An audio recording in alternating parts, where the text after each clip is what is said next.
Alrighty, so let's recap last session. We picked up after the big fight, and Eska had released one of the cultists. Butter and Eska mostly led the tracking through the forest. Some skill checks to do some to make sure you kept up with the trail, because he did try and leave a couple of false trails at different points. I'm gonna sneeze. And eventually, gust of wind.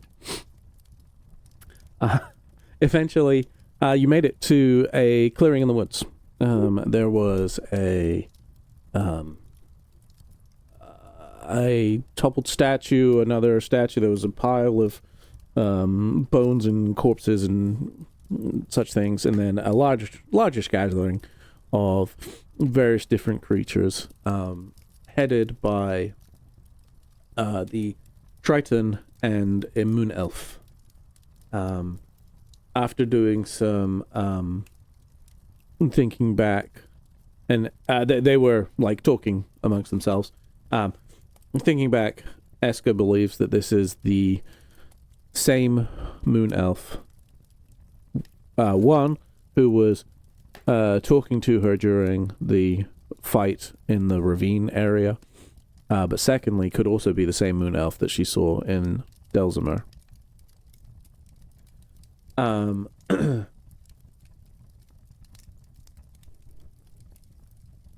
Smokey took a little peek and did some lip reading and was able to pick up on some of the plans, which for some reason I didn't write down as clearly. Oh, there it is. No, it was just further down. So, the general vibe was that oh no, I didn't write that down. That's so I'll try to remember what was said. I haven't written down. Please, yes. That's perfect. Because for some reason I didn't write it down here. They were the next full moon. No mistakes next time. She has to go. We need to call on emotions. It might be wise to scout the perimeter. Yes, at which point some scouts approached, and they were rather swiftly decaffeinated. And tracks were covered, bodies were moved away. Eska did a little prayer. Silverius did a little rage throwing away of their symbols. And the group was able to surprisingly get away without being attacked. Despite some very poor stealth rolls. I have a 7 and a 3 written down here.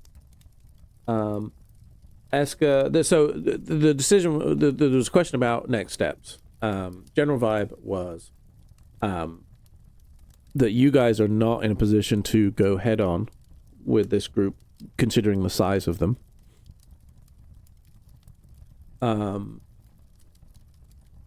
Eska suggested talking to the Court of Bofen, but after kind of doing a little thinking about relative position, it would have involved having to go around the camp again and possibly encountering more scouts and stuff. So the decision was made to go back to Delzimer, and then if you're going to go to the court, just go back around on the road and approach the same way as before.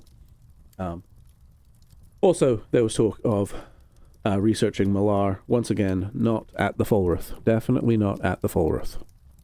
That is not the place to research, as we've established now, I think 3, maybe 4 times in this story. But you guys keep trying to go back there. So, we pick up in, it is evening on the 5th of Uktar. You guys have just made it back from the Who's What's It? From the camp. I guess technically you would have come in from the west, thinking about it. So I'm going to move you guys up here, but you may not be. You may not even be going to South Delsmar. I don't know where you're going. You tell me. This evening? Yeah, evening.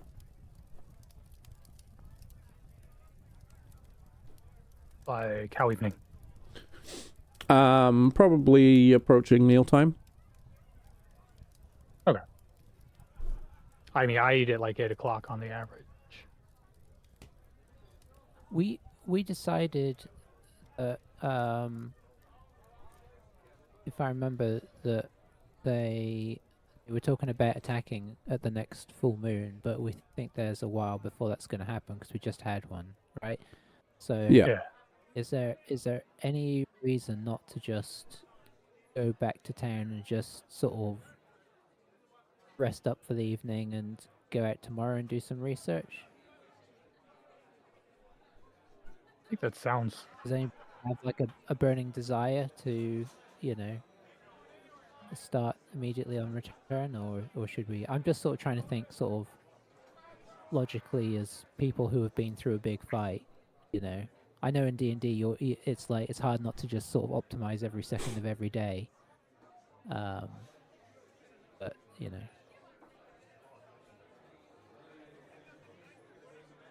Nah, that... Night missions are dangerous. In and out of D&D. Unless you got cassettes like SWAT gear, night vision goggles. I probably should have invested in a pair of those.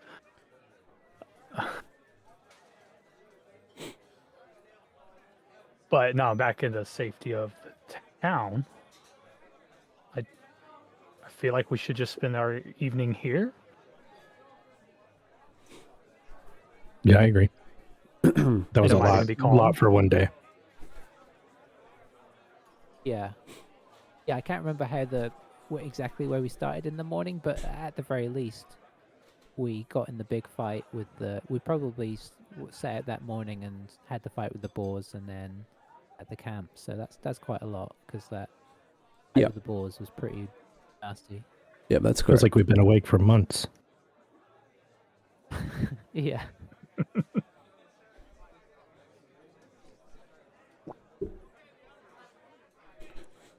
All right.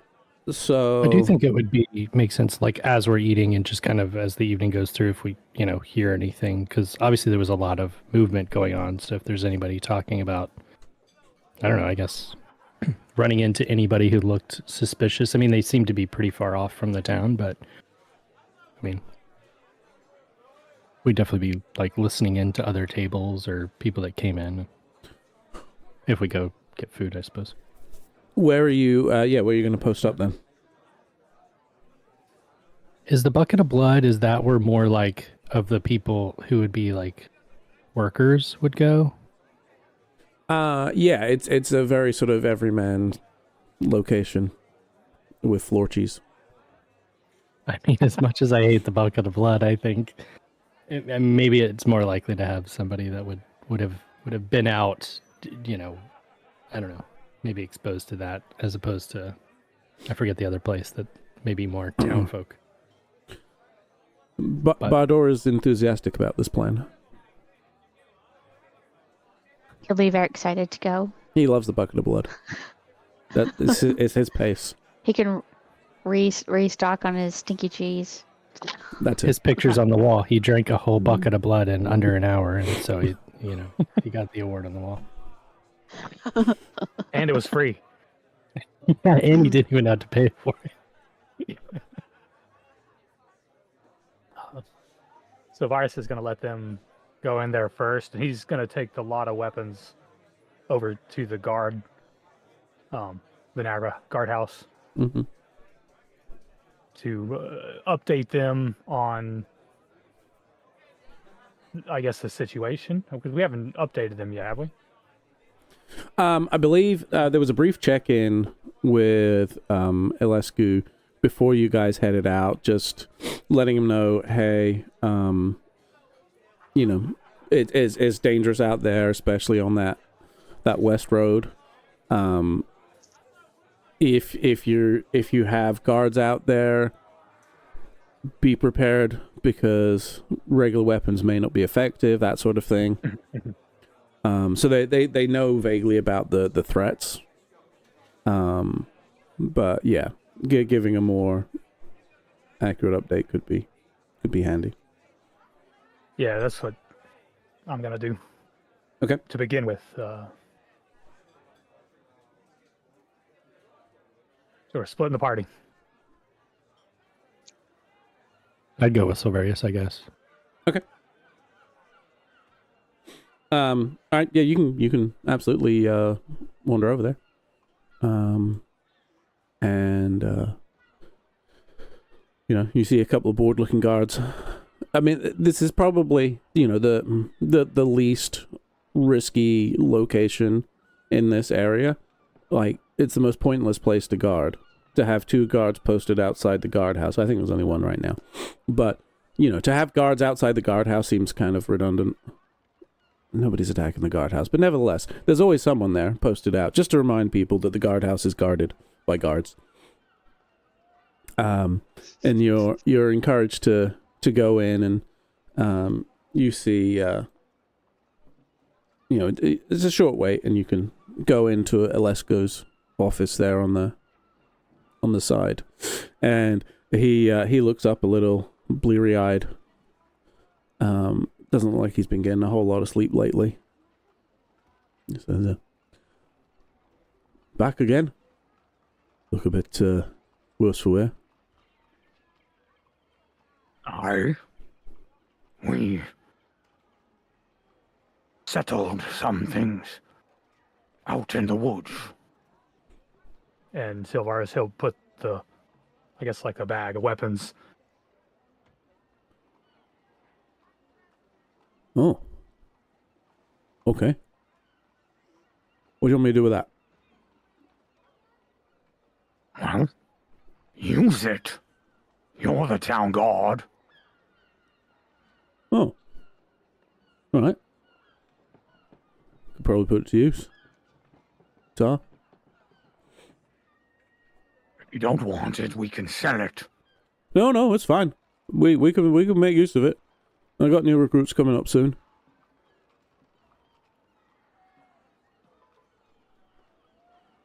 And just to update this situation that we had previously discussed,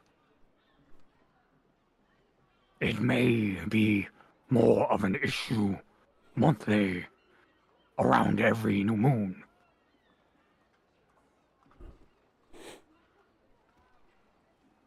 So you didn't finish it? I was kind of hoping you'd just take care of it, to be honest. That would have been ideal. But there were a great many of them, much larger than we. Well, maybe I should have a word with Rollivar. Seems to remember him and his folks dealing with a crazy number of goblins back in the day. Thousands of them. So the story goes. So, maybe I should just get them instead. Every story is told by the victor. I'm not doubting their capabilities.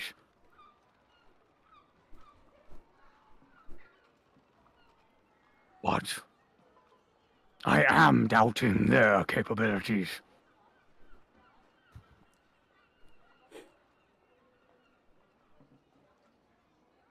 He's going to lean forward. You annoy me. Yeah, well, it's just, long day. And not enough beer on my desk.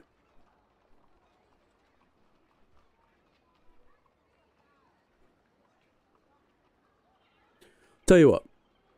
You tell me you're going to handle it. I'll believe you. How's that?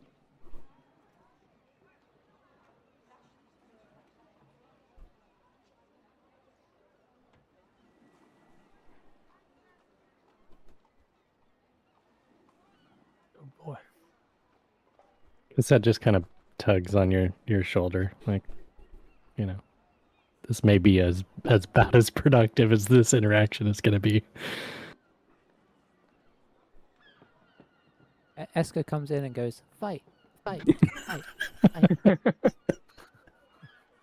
I think slowly Cassette has this small town very ordered view of just the very small training she underwent and how disciplined and organized and I don't know, tied up it was. And so the real world is obviously not like that. And so the few times she's interacted with people that she expected to take things up the chain and work hard and do all this stuff, it's she's been very disenchanted with the reality of law enforcement in the real world. So she's storming mad behind you, but just as let's leave. So he'll, as she's tugging on his kind of tunic, he's gonna sort of his eyes will kind of flick over at her, and a little bit of the intense aggression will slightly subside. Then he'll look back at Iliscu, and as he's kind of stepping back and turning, he's just raking his dragon claws kind of on the edge of the desk, and putting a little bit of a marker out on the last 6 inches. And he'll just turn to start walking out.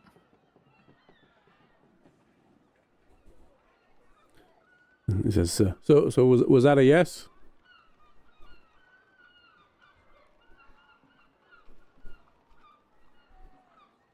As he just keeps walking, just It's off.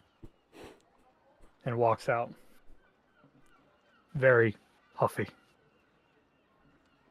And as they're walking down the corridor, he's kind of mumbling to Cossette. He's never really opened up. He's just, It's as if he has no honor, no pride. just angrily marching. It would never happen. I get the feeling that unless they, on the next full moon, they specifically attack that guard tower, those guys aren't going to be much of a help. So we may have to bring this to people who are a little higher up on the chain. I'm honestly more inclined to speak with Rolovar.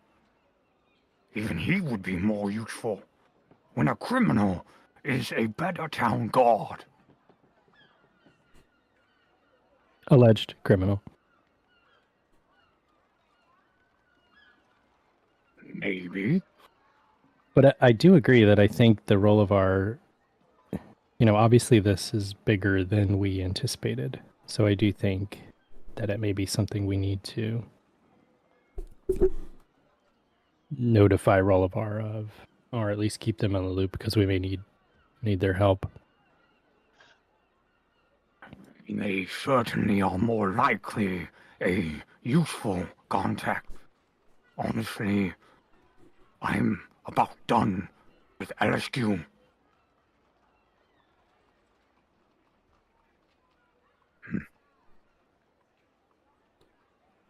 Meanwhile, in the bucket of blood, Eska, Smokey, Bardor have pulled up at a table. What are you guys up to?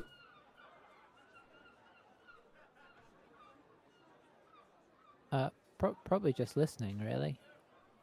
Okay. I would have a beverage while I was listening. You may do so.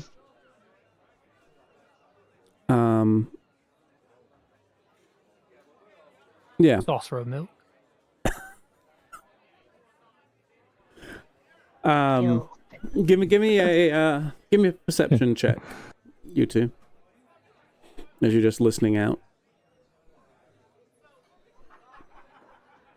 I can't hear anything over the lapping noises. And that was from Bardur. Yeah.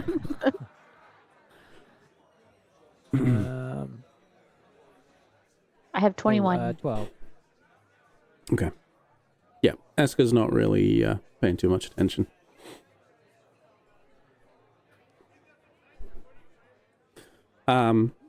Smokey, you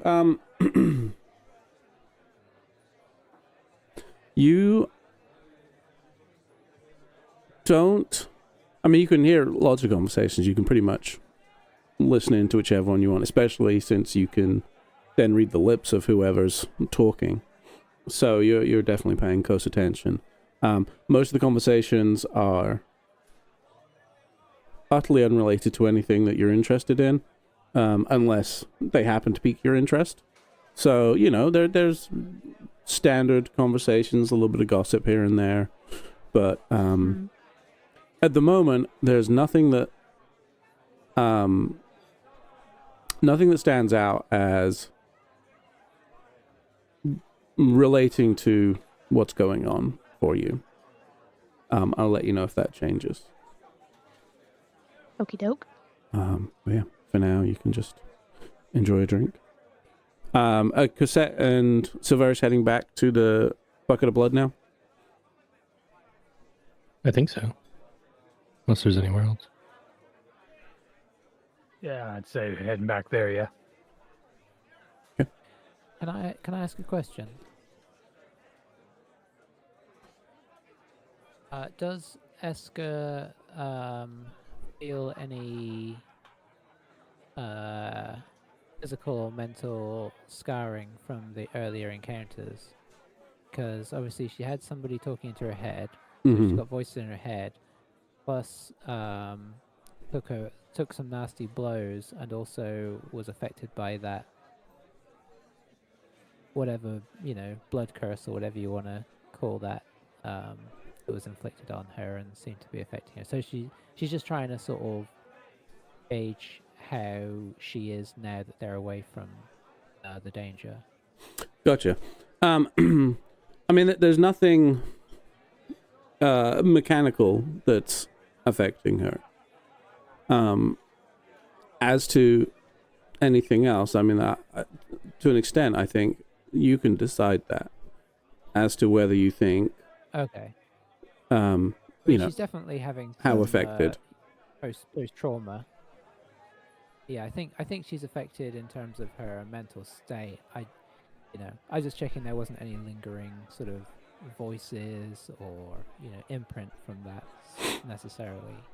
Didn't feel presence or anything. No, not currently hearing anything. The mark on her hand has faded.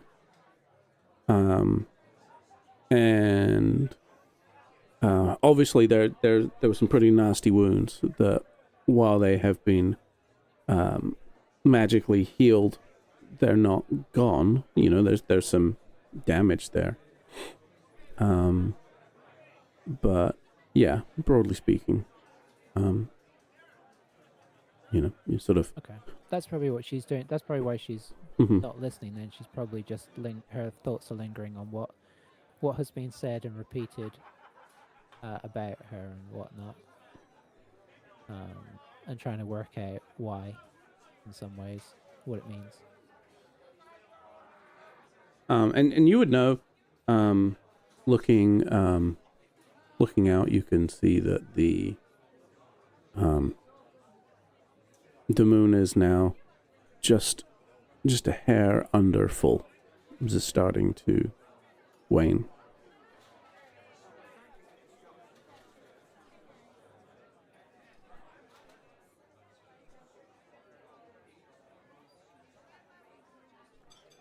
So yeah, the other two are able to join back up.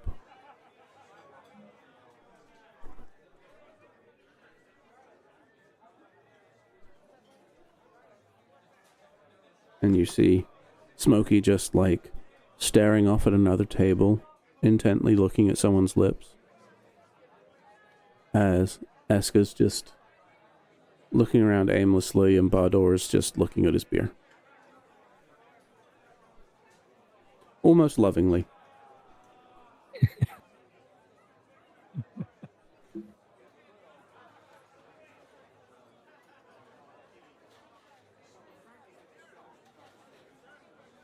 Other than, yeah, like maybe trying to listen in, kind of like Smokey's doing. I don't know. I think it's kind of just decompressing.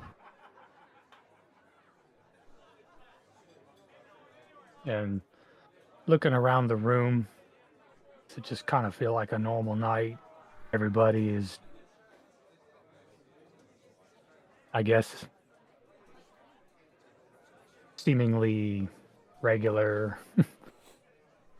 I know we don't frequent this place terribly much, but Yeah. I mean, yeah, you're seeing like no the no weird. usual crowd of you know, working class folks in here. A lot of people who have come straight from whatever work they were doing for the day, come straight here for their evening meal and a little beverage or five.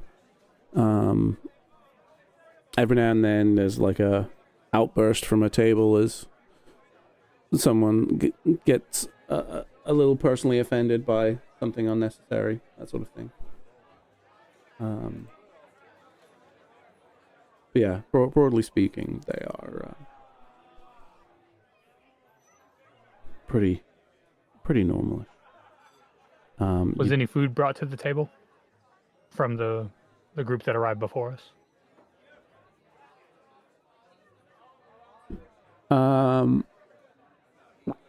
Not yet. They seem to have been mostly interested in drinking so far.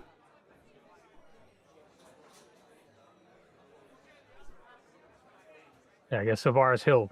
Well, does a waiter come around or do we have to, like, flag someone down? Yeah, you'd probably need to flag someone down. It's not great service at the Bucket of Blood. You see, Gim, the orc, is half orc, working behind the bar. Half orc? Did I make a note of that? No, he's an orc. The only other orc that you have seen in town besides Vim now. Vil, sorry. Gim and Vim. Yeah, Vil is the Vil. youngster you brought into town. And vanished, right? I think you set him off on a. I want to say he went to I don't think the. it was him that vanished. It was the guy from the village that vanished. Yeah, the guy from the village vanished. Magical Mm. guy.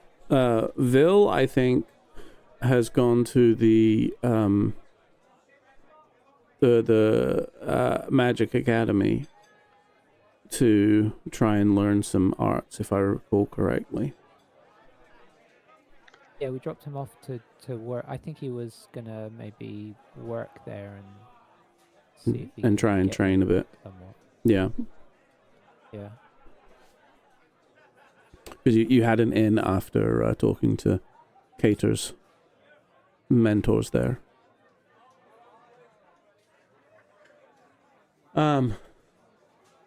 So yeah, but you're able to. Gim is not one for walking around the floor much. He's happy behind the bar, but he does have someone who you can kind of hail and bring him over and get some food.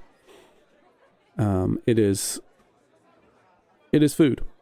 It is not fancy food, but it is there and you can eat it.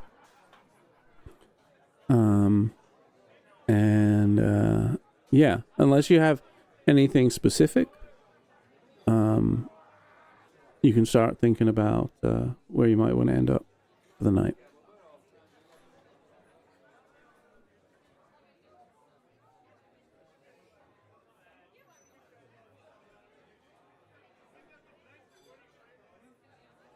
I will say I think probably as soon as we get in, and maybe this is why I wasn't paying as much attention as I should. I actually think Eska probably would have pulled her hood up and just Anybody that sort of said, "Oh, you want any food or do you want a drink or whatnot," she would just like wave them off with a hand and just be sort of sullen and quiet. So even if there was anything going on, she wouldn't have really interacted with it much.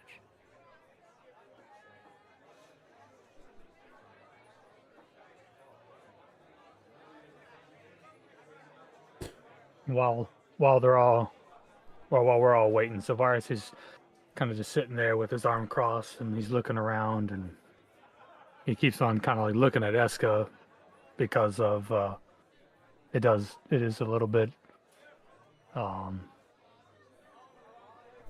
noteworthy, her focus amongst this other malignant group.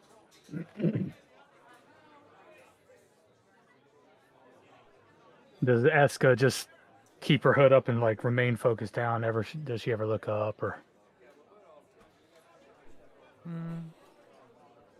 You probably see her head move when you walk in to, just checking who you were. But she'd have gone back to just sort of staring at, she has a drink, probably an untouched drink and whatnot, and just sort of, keeping her eyes downcast.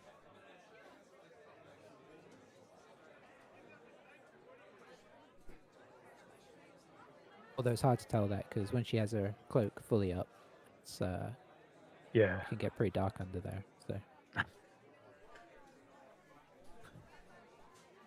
The bucket of blood isn't particularly well lit. Shockingly, I can no. only imagine it's Yeah, the best okay. place. Like candles at every table is lit. There might be like a couple of wall sconces, but not many. No chandeliers. It's cold season too, Yeah, it's right? So just there's her probably under- a fire. Oh yeah, definitely a big fire. Under her hood is just dark, but at one point she lights her pipe and the light flashes across her face briefly in a sinister way before going away again. That's probably Bardur actually lighting his pipe next to Yeah. her that does it, actually. That makes a lot more sense. I understand that reference. As you're sort of getting ready to wrap up and find somewhere to head out, there's a couple of guys who look like they've probably been doing some sort of hauling work, manual labor. They come in there, despite the cold, they're wearing like a very rugged like button shirt, but it's like undone halfway down, and they're just covered in sweat and grime on they've got the sleeves rolled up despite the sort of freezing temperatures outside. Their arms are sort of like caked in this weird sweat dirt mixture. And I mean, they're pretty big guys, like both, 6 foot, probably a little more, broad shoulders, big guys. They walk in, and Smokey, you especially catch this. They're just talking as they come in, and the gist of the conversation is that they they passed someone on their way here who towered over them, even bigger, and they're just sort of like talking about it. It sounds like they're debating which one of them could try to take him down. But yeah, they say, dude was probably close to 7 feet and just absolutely stacked. His muscles have muscles. That kind of deal.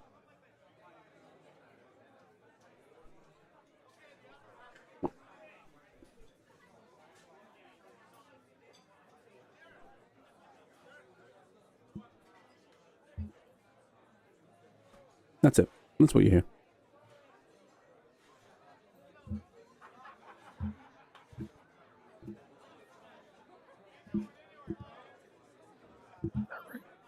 That ring a bell to anybody? Yeah, maybe.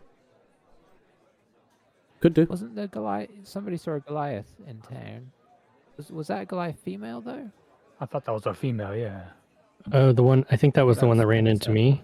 Yeah. Yeah. I I mean, I don't know that if I there wrote was that anything down if it about was that a. that was particularly notable. I think the only thing notable about that was that it was a Goliath, really. But that was interesting in and of itself. But I guess there's probably not a whole lot of them. Do they look familiar? I mean, I probably only got a quick look back over my shoulder, but How'd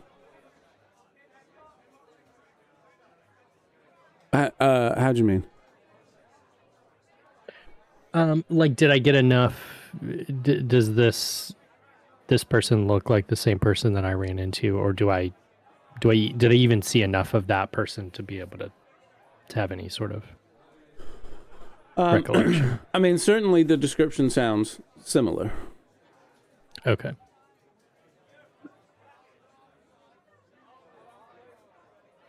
They just said a figure, right?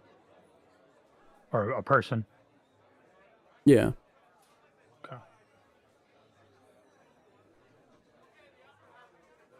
And I guess I would have only seen the back of somebody. So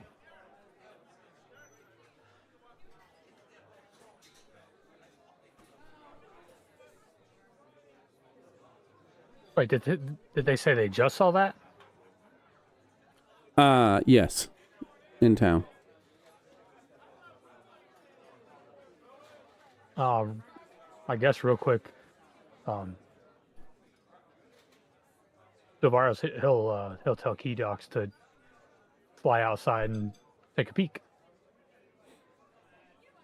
Give me perception, Wakito. If this is somebody's spy, they've picked a very, possibly the worst spy ever. Apart from maybe if you were to use Silverius, I mean, like for conspicuousness. Advantage. the Assassin's Guild uniform. Here's your bright yellow uniform, and Yeah. Perception 10 for Key Docs. Okay. To that point, it's not a great roll. No. Didn't have to be that great. The Standing. yellow vest gave it away. Yeah. Currently, sort of like resting against the statue of Moradin, just outside the Smith House, is a large Goliath. Currently, just watching the front door of the Bucket of Blood. Not particularly conspicuous. we didn't just. There was no Goliath in that big group, right? That we saw in the woods. Like, I mean, I know we weren't like really up close, and it was kind of more just spying on them from afar. But like, I'm gonna double check before I say. Pretty sure you didn't see one. I didn't remember that. And I probably would have.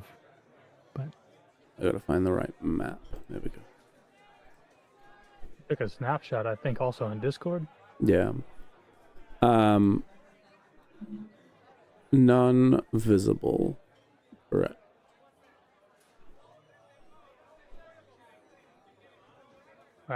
So everyone would have seen like Silvaris just kind of turn his head, and Key Docs would have went out, and then after like a moment, he would just be like, He's outside. Not aggressive looking, but he is focused here at the Bucket of Blood. For what it's worth.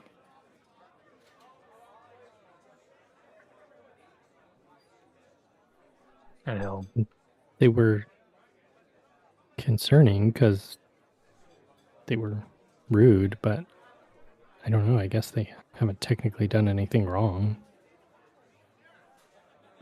Can we get a more detailed description of this person now we've got a visual on them? Yeah. Hold on. I think I have that written down here. Let me just find the right page of notes. Please hold. Both amongst yourselves temporarily. This is where we bring our guest player in, Will Wheaton. Everybody. He just guessed in every D&D game, Yeah. regardless of whether it's a famous celebrity one or just a general one. Yeah. All he's doing is He's guessing. here to Wait. curse your rolls. Yeah, we needed someone to outperform us in the bad rolls. Take all that negative He's like juju. the Santa Claus of D&D. Or Krampus, depending on how you look at it. Yeah. Nah, he's the gift that keeps giving.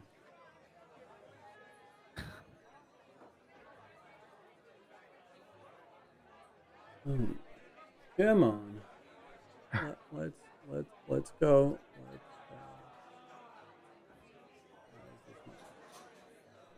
That's not how you hype people up. You gotta be like, let's go! Not just, let's go. Come on. Woo, go team. Come on. Yeah.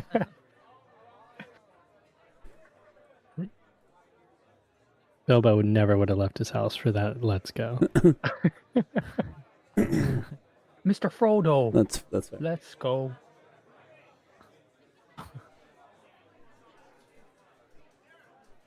Hold on. I finally found the right place. We're getting closer. We're getting closer.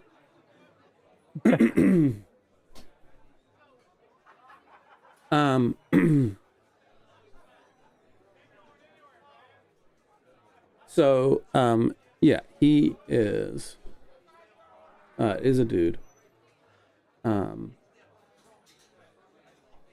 Like I said, 7-ish feet tall. Seems very comfortable in the weather despite the cold, not wearing a great deal. Does, like, there's not really a shirt, but he is wearing a cloak that seems to be made of some sort of white fur. And then fairly mundane looking, like, I don't know, sort of like capri length pants. But I don't think we would call them capris, because that would be weird. Not to his face. Yeah, right. he's in his combat capris. And then huge boots. He skin is sort of like a pale gray color. No hair or facial hair. And he's just, like I said, leaning against the plinth for the statue. Just watching the door at the moment. So he's not wearing a name tag and or a I Heart Malar t-shirt. He does not appear to be wearing Okay. either of those things. Well, that makes it trickier. And with that 10, that's about as good as you can get for any items or anything else you might have. I think Cassette might I- take. Oh, go ahead. No. I want to hear what you're going to do first. I think if you share that, I think she would come up with a reason to just step outside.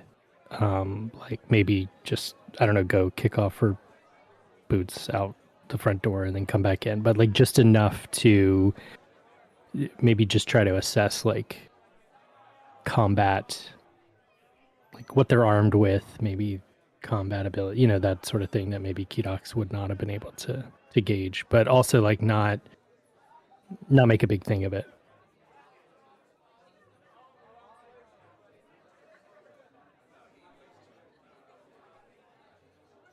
Okay. And not like going up, just stepping out, bending over to clean her shoes off. I don't know. Something like that. As you go outside, you can see kind of like looking across. And he just watches you. Doesn't necessarily seem to react particularly to you going outside. And then any obvious weapons that has on him? It's a little hard to tell. You think there may be some sort of some sort of long-handled thing maybe behind his bag. You think you see something poking out there, but it's not clear what it would be because of how he's facing. Polearm Master. Do I sense a pole? Does he get a Polearm Master vibe to him? That would be DC 30 insight, probably. Yeah, fair enough. Okay. I mean, I don't think she was really trying to get a ton of information, but just kind of like see for herself and kind of see if she could pick up on anything. But she's not going to go up to him or anything and just kind of come back in after just a minute. Does seeing him I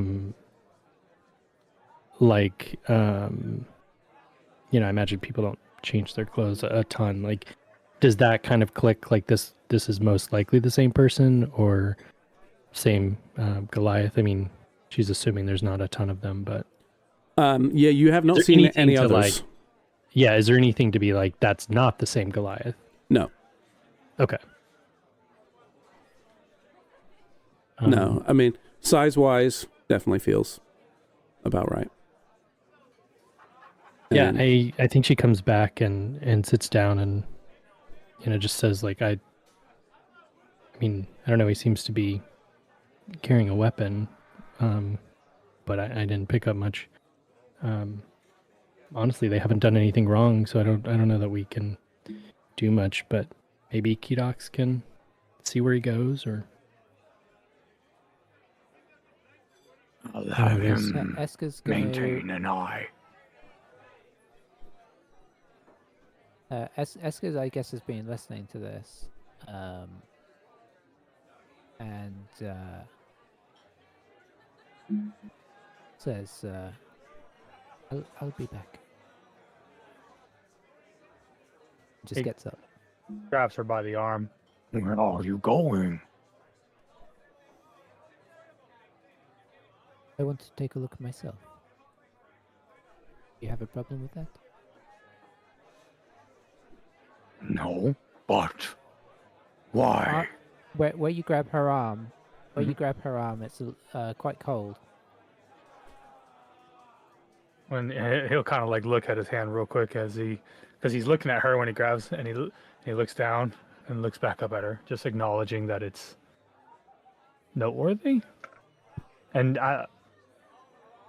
you've not felt cold before, because I want to say at some point I know in the fight I grappled you.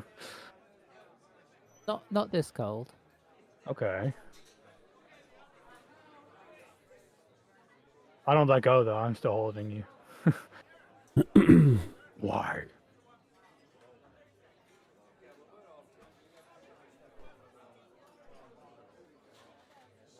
I want to gauge his intentions. Just as Cosette did. You did not stop her. Cosette and your situation today were vastly different.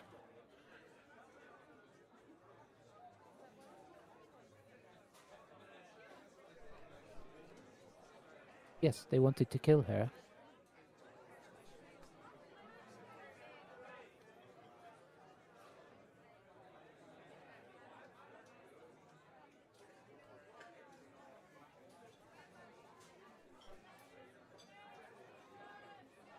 he'll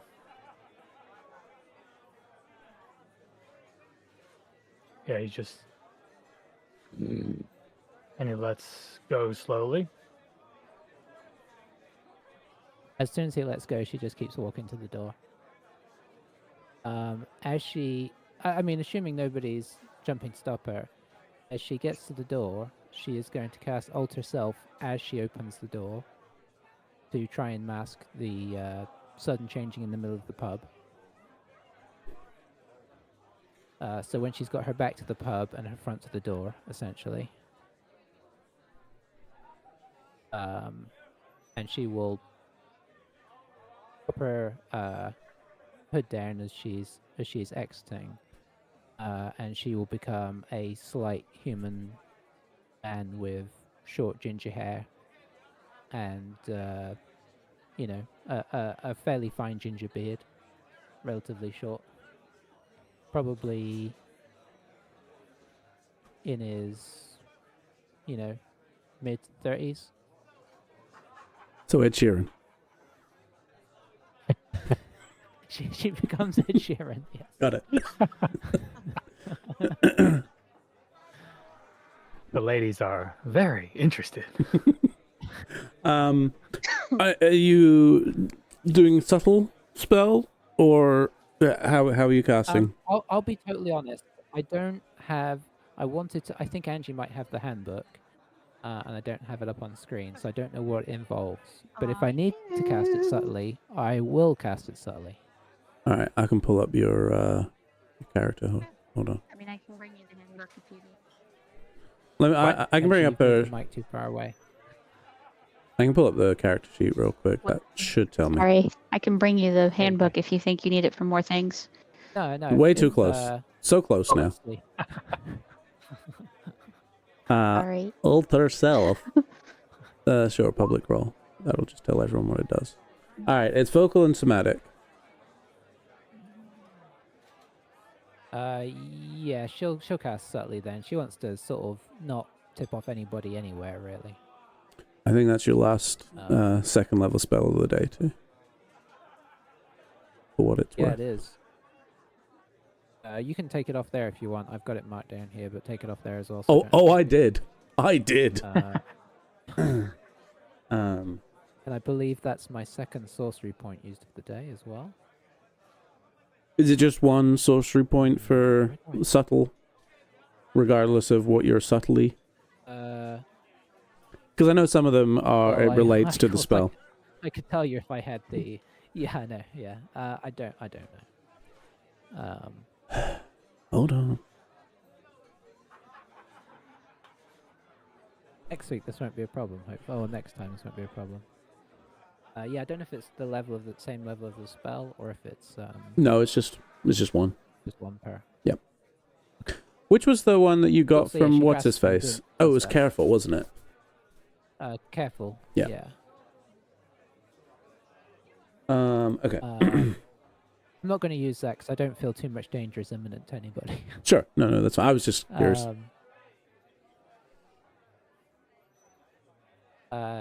Yeah, and then so she will exit the door as Ed Sheeran. And I say to the group when she And, exits, just Ska concerns me.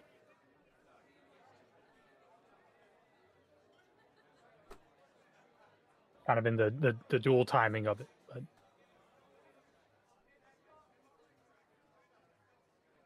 But Once she gets out the door, she'll kind of do a yawning stretch, just sort of part way through the stretch, glancing to see if he's still, note his position, Yep, he's still there. He's still looking.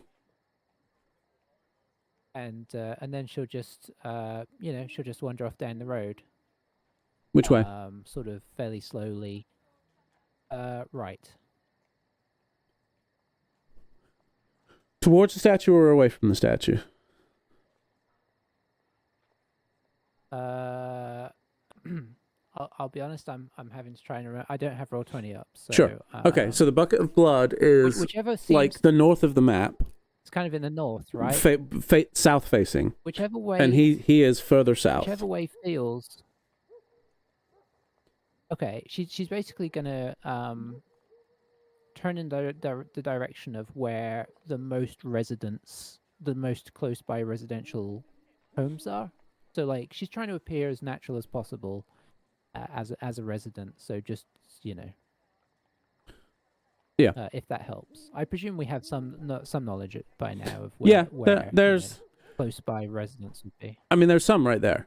Like the building next to the Smith house is just someone's house. There's a bunch I'm of not going houses. to go to one that he can see. Sure. I'm going to wander off as if I'm wondering. Yeah.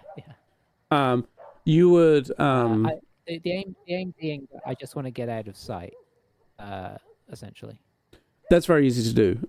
Because of the positioning of the statue, it's sort of in front of the Smith house, but like down, like on the southern end of that. So, if you head west, you quickly disappear from view. Mm-hmm. Okay.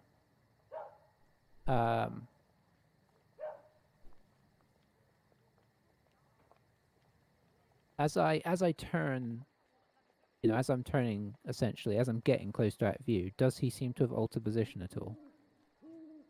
At my last chance to sort of, glance. No, he seemed to sort of watch as you went, but hasn't moved. All right, I'm gonna circle back around, roughly back to where his position is. This is tricky without the map. Yeah. He had his back to the statue. Yeah, he was leaning against the statue.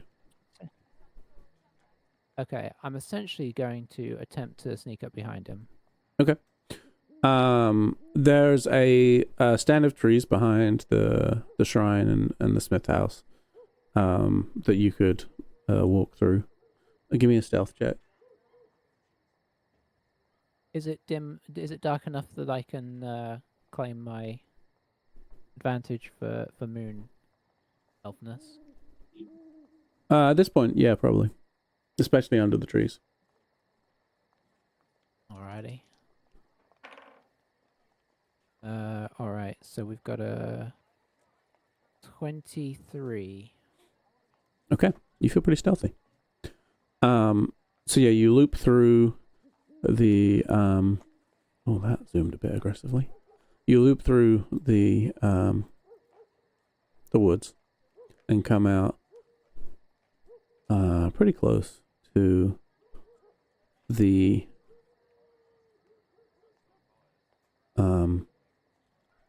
front gate. Actually, you would know that if you popped out of the woods near the gatehouse, some of the guards might take exception to that. So you sort of would sneak out near the Shrine of Moradin, and then you can head up towards the statue. So you can basically pop out onto the road about 40 feet away from the statue. Okay, I'm gonna do that and make my way towards him. Okay. My aim is to get directly, behind / next to him. If I have to, I don't know what makeup the statue is, but if it helps me to climb onto the base of the statue, to get above him, and then, because if he's leaning against it, obviously I can't get directly behind him, maybe without doing that. If there's some way I can use the, clamber across the statue to get within melee range of him, I will. Right.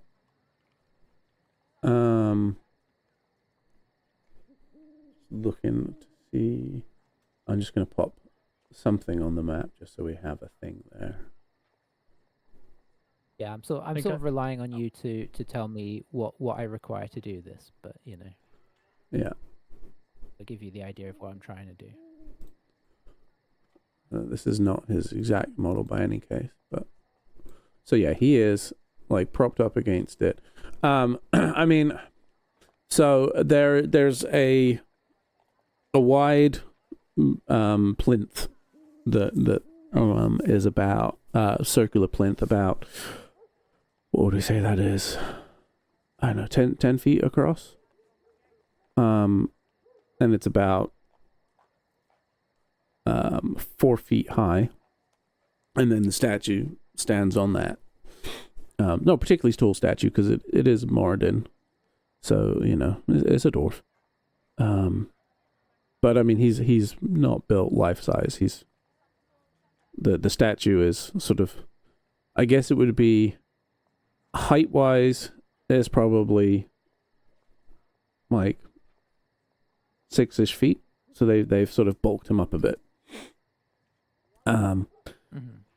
So you could easily get shuffled next to him,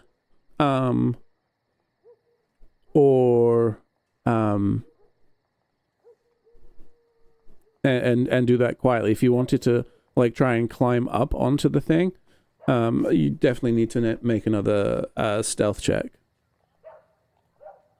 What do you think I would assess my best chance being to catch him by unawares? What's your intent? It's probably like To get close, to get within touching distance of him without being seen or heard.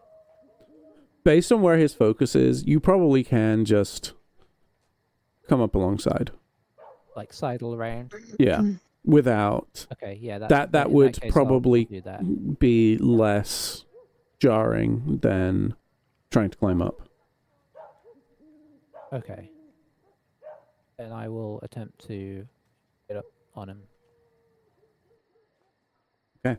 him. You feel sneaky. You can. He's still watching the door.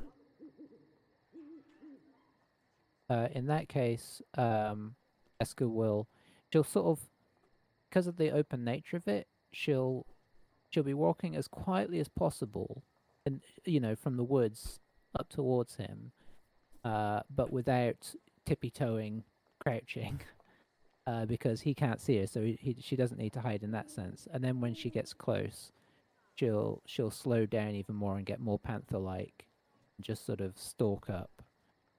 And then he will feel the cold press of her hunting knife against his throat. I won't be pressing it all the way in.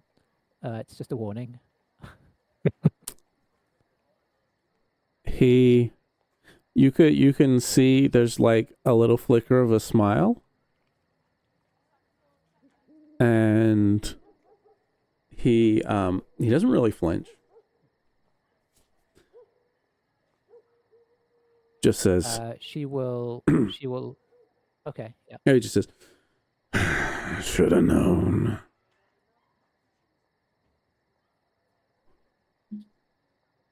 You've been watching us.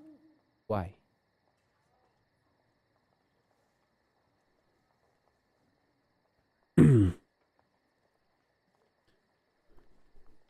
Just keeping tabs.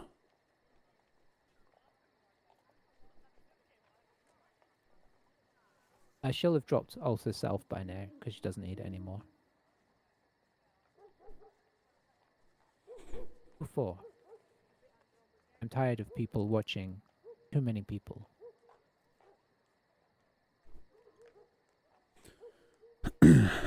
Maybe you'd prefer to hunt.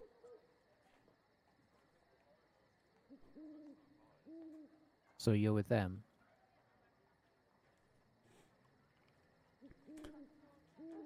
He nods ever so slightly. In doing so, it kind of like causes the knife to nick him a little bit. He still doesn't flinch. There's just like a little bit of blood. Yeah, I guess that's not too surprising.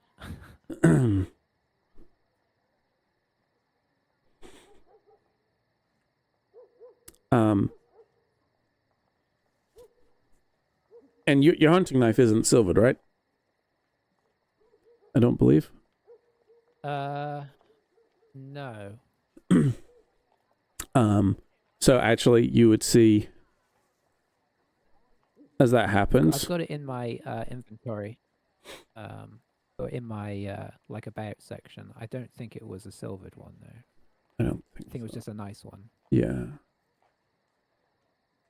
I don't believe it was. I will double check. But I know we've silvered pretty much everything else we own at this point.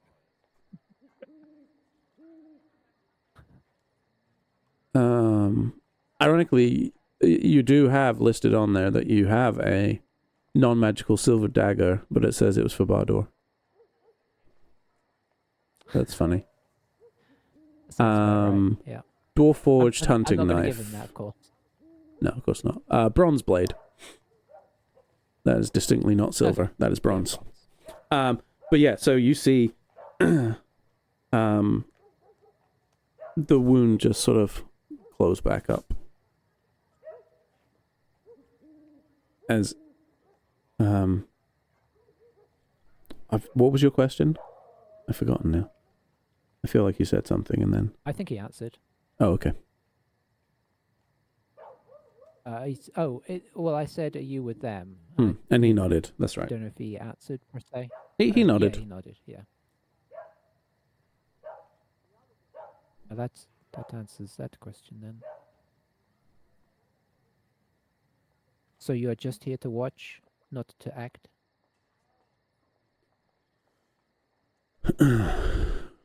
For now. I had to make sure you were still around.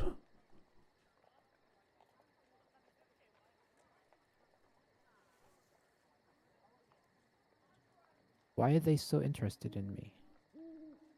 What is it about me? He just looks up at the clear night sky.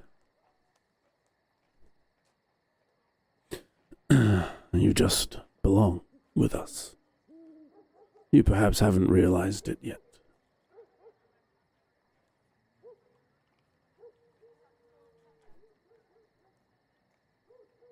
They are taking an awful lot of trouble to make that happen. How many are they willing to have die?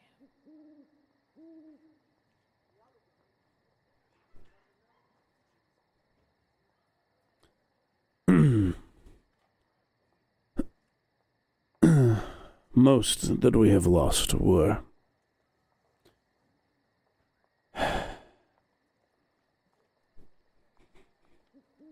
expendable.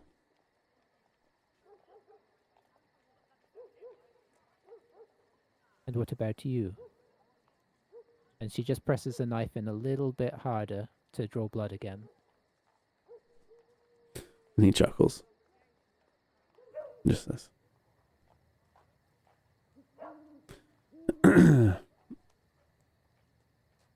He just kind of shrugs, actually. He doesn't even say anything. And actually leans forward slightly. Just to make the cut a little deeper. Incidentally, Esso's been gone a couple of minutes. How's everyone feeling in the bucket of blood right now? Concerned? Yeah. We're all in the middle of a drinking song. A sea shanty. I can't believe you let her walk out there, Silverius. It's all your fault. Is Kedok still out there? Yeah, I was gonna ask. So yeah, you would Kedox would definitely see someone, Ed Sheeran, walk up, and then pull a knife, shift to Eska, and then this conversation obviously is quite quick, so there probably hasn't been a lot of time, but you're having this conversation at the table as they're berating you for letting Eska go. And then you would start getting sort of like panicked, like your phone's being called repeatedly by Kedox to try and get your attention. Yeah, it's exactly what's happening. Oh, right. And just Well, Eska decided to have a conversation. He's currently with a knife to his throat.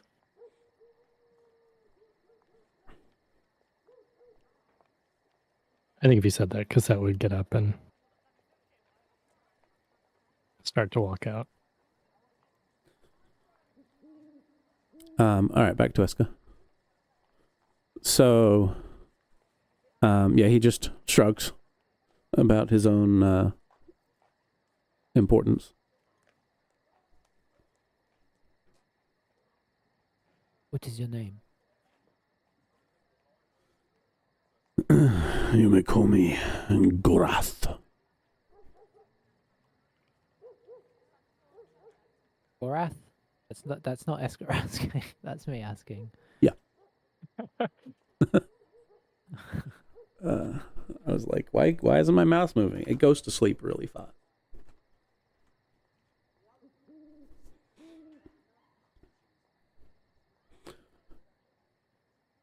I realized I just put it in Roll20, which of course you're not seeing.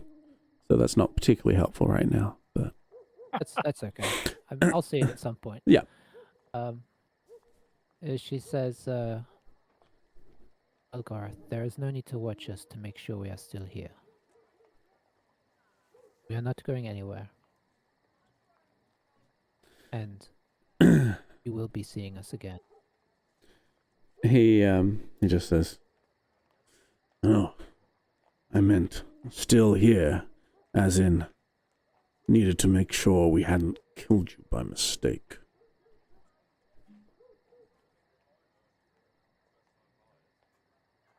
No fears on that. About this time, you see the door fly open.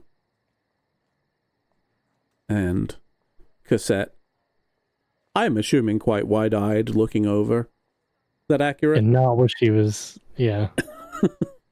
And I guess it's kind of what she was expecting to see you, but...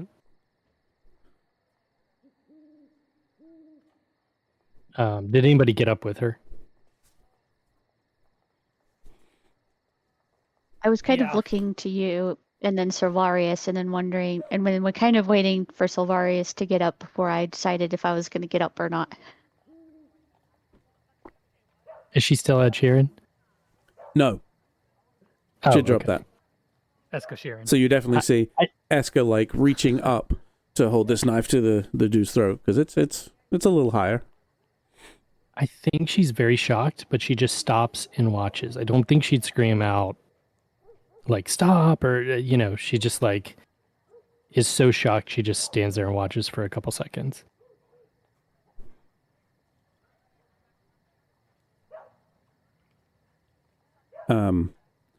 You probably can't see this Cassette, but Eska, you probably, because you're kind of, like, side on to him, so you can see, like, profile of his face.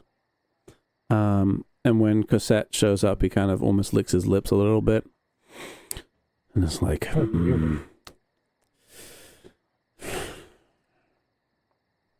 And you can kind of feel him tense up. Like he wants to act, but he is fighting the urge right now. She checks behind her to make sure Silvarius got up too. He exits out the door. You see him right when you look back. He's coming out, not too aggressively looking, but just making himself known. And as he was Smokey would getting be up, right he behind like him. kind of gives, he gives Smokey and Bardur like the head whip, like let's go.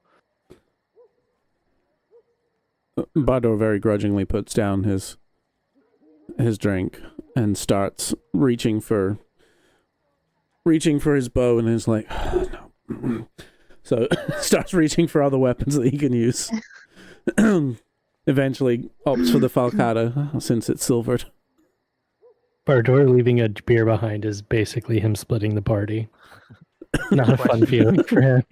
Did he leave the beer though? Would he have just been like, well, We'll turn around and he's I just was going to sitting say, we there just with take like, it with him. Yeah, he probably put it down, stood up, knocked his chair over. I mean, he's been in there long enough now that he's probably had a few.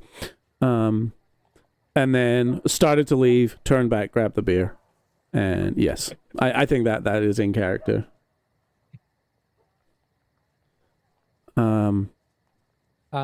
Yeah. Is anybody doing anything, or are they just staying in place? I'm gonna stay in place for now and just kind of with that stare like we're watching. And Yeah, he's same. still watching you guys. He's not turned to Eska at all. She will say to him then, well, you see you have no recourse against us right now. So I suggest you take your leave, or we will help you take your leave more permanently. And she will gently pull the knife back from his throat.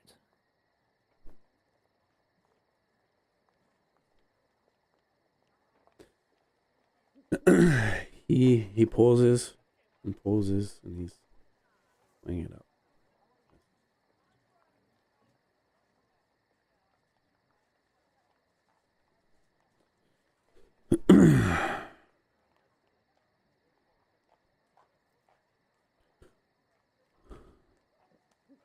We will meet again. Make better choices next time. And he starts to sort of twirl away.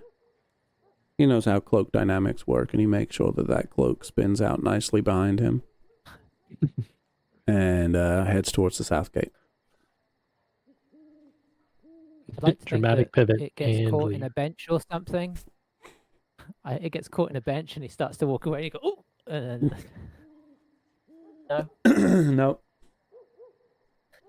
I hate when I accidentally step He on has my to sort of cloak. stand there for Trip. sort of three minutes trying to untangle it. Esko will put the knife away and walk back to the door of the bucket.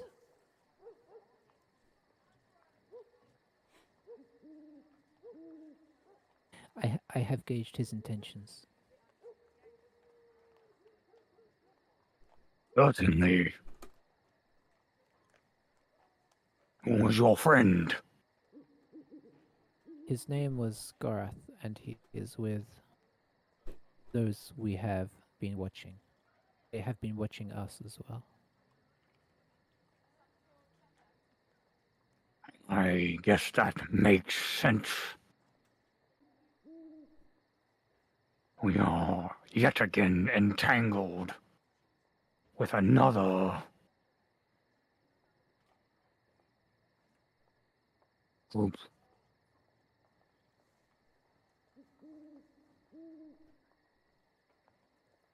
Indeed. They seem to have heavy designs upon recruiting me for some reason.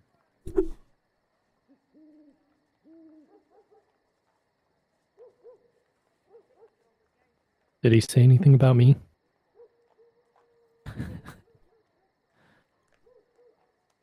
He's really weird. No, he did not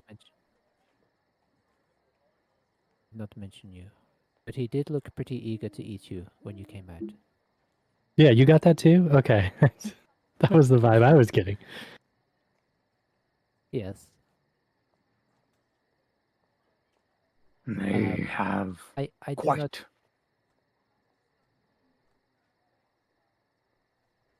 the different desires between you two. Yes, I have not yet explained. Nobody has been able to explain. Though all we have really asked is lowerlings, I suppose. Why they have real interest in me? Like, not an explanation I feel really answers anything. I wonder if they just object to Cosette on matters of faith.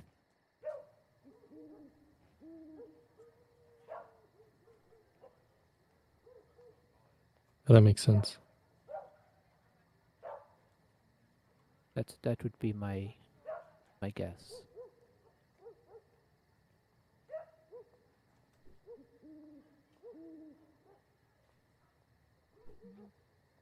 It is not sitting well with me to be sought out like this, and I am trying to work through it in my head.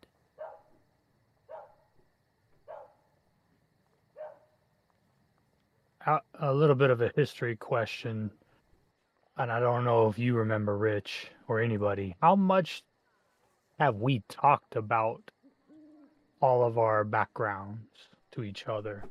Like, would Eska have? How far back would we have known?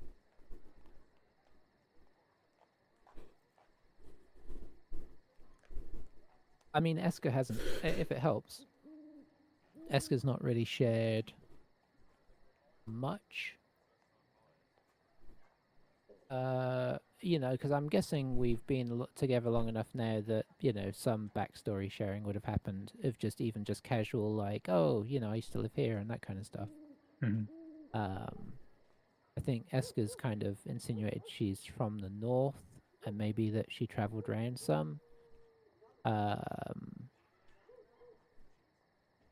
I don't think she's given a ton more than that.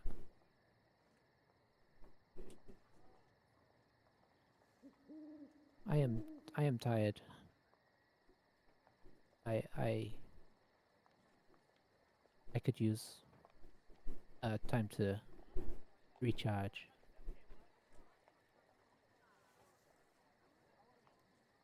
Should we make our way back to I assume you would rather stay at the respite.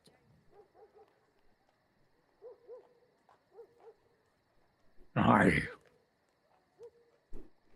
If it helps, you can't stay at the Bucket of Blood. Not even that guy that passed out over That there. helps a lot. No, Gim will Just just hoist him into the streets when yeah. they close. Gim will just roll him right out the door.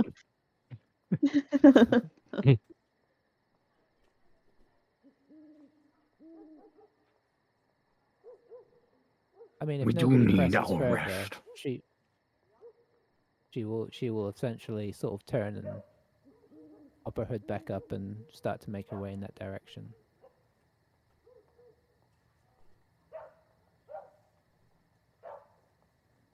Hmm.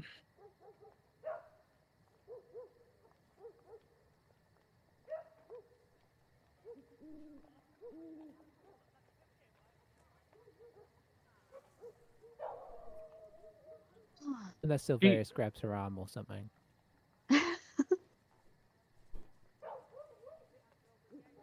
No, not this time.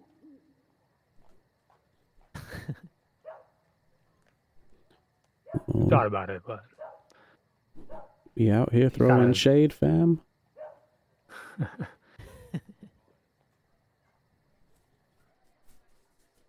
has Eska started sleeping inside, or she still stay outside in the tree? I mean, she mostly will stay outside in the tree. She's just stayed inside occasionally. Okay. Uh, I was gonna say, Silvaris is gonna tell Kedox just to follow Eska and to keep an eye in the vicinity of her while she sleeps outside. okay. And like, Yeah, she probably will sleep outside again, just outside in her usual tree. Does And you Kedox have see- to sleep at all? Sorry. I don't think he does. Wouldn't have thought so.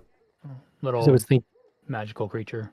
Yeah, I was thinking, maybe we should do a watch even though we're like staying in someplace relatively safe. But if Kedox can like check in on us every every little bit, maybe he could fly back and forth, then we wouldn't have to do like a watch. But I'll have it may not be a Kedox do bad kind of rounds somewhat. I think they're Checking the being windows. Yeah, pretty. If they were going to be that obvious about watching us, I don't think we're in any particular danger tonight, but just in case. Yeah, I mean, sleeping, you're pretty vulnerable.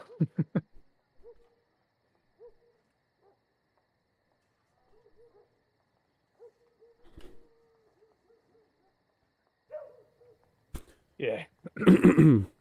Alrighty. Well, you are able to get your sleep. No drama there. Ooh, Isn't there a button for that now? hit points. Yeah, button. I think there's a long rest button. Rest. Yeah. Oh, there's a long rest Different button. spells. Nice. Where's the long rest button? Eska will blast. Middle right on the core page. Short rest, long rest. Oh, snap. Eska, before she goes to sleep or into trance, will blast off 4 ice knives into a tree. And what else have I got left? Did the tree survive? No, it probably wouldn't. Assuming she She'll hit. do another sleet storm on top of the sleet storm somewhere off in the distance. Then she'll take a rest. You hear one Nice. patrolling guard. Storm!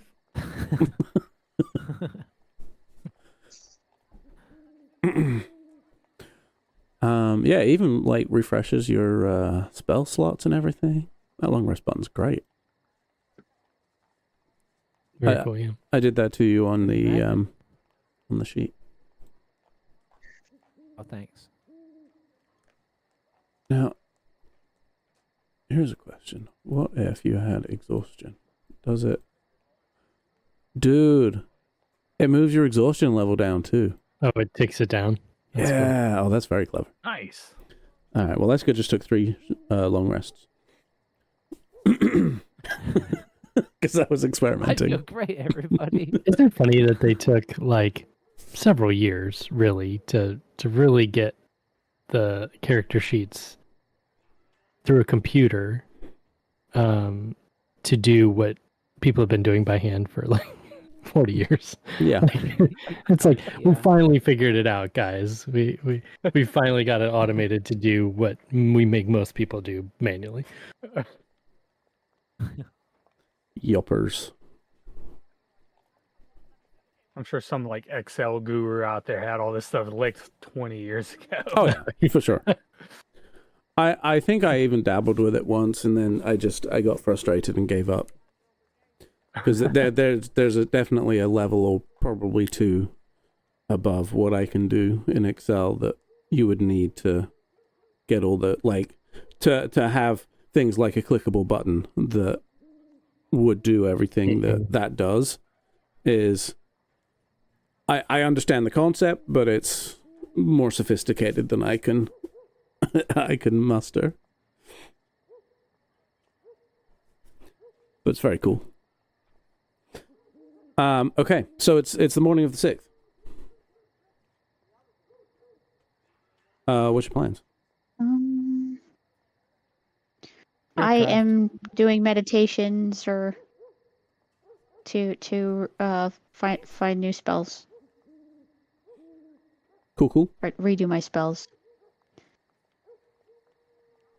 I thought that was a new feature you have where you can just find new spells by meditating. I'm gonna find new. No, I'm gonna read. I'm gonna change out some of my spells. I don't think I have any morning rituals. Besides waiting in the lobby for people to show up. Not lobby, but dining area. I imagine Silveris is probably both used to it and annoyed that it keeps happening.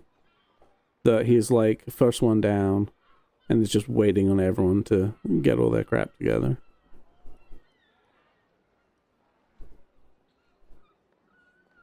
It's down there huffing like, You mean my parents on any vacation we ever go on? Like, why don't you guys just wake up at 5:30 in the morning on vacation? Tavares is always working. There is no vacation. He's knocking on everybody's doors like, Come on, it's time to go. We're going to miss the bus. I don't like Uber.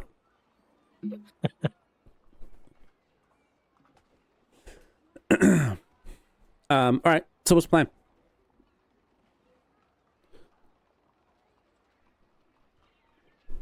We visiting the court of Bofen, as prior discussed.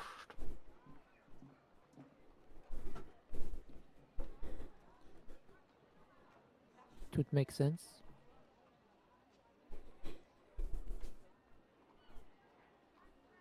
how's Eska's affect this morning? Much the same. Well, after 3 long rests, she's looking a lot more perky. Bright-eyed and bushy-tail.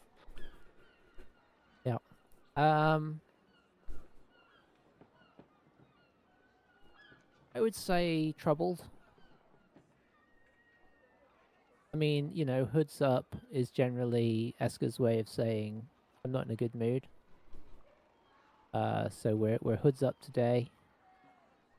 Avoiding eye contact.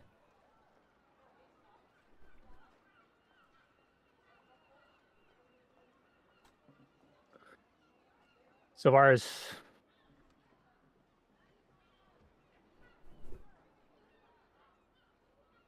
while sitting, yeah. So Savaris, he'll actually just reach over and grab Eska's wrist, feel like unprompted. Just it's almost awkward that he just reaches for her and grabs her wrist. Her other hand instinctively goes to her knife, but then she remembers herself and takes it away. It's not as cold as it was yesterday. And he lets go and leans back. He's just kind of actually staring at her a little bit. Like every now and then he focuses on her. I would say, if anything, you hear a little bit of a Silverius-esque growl when you do that.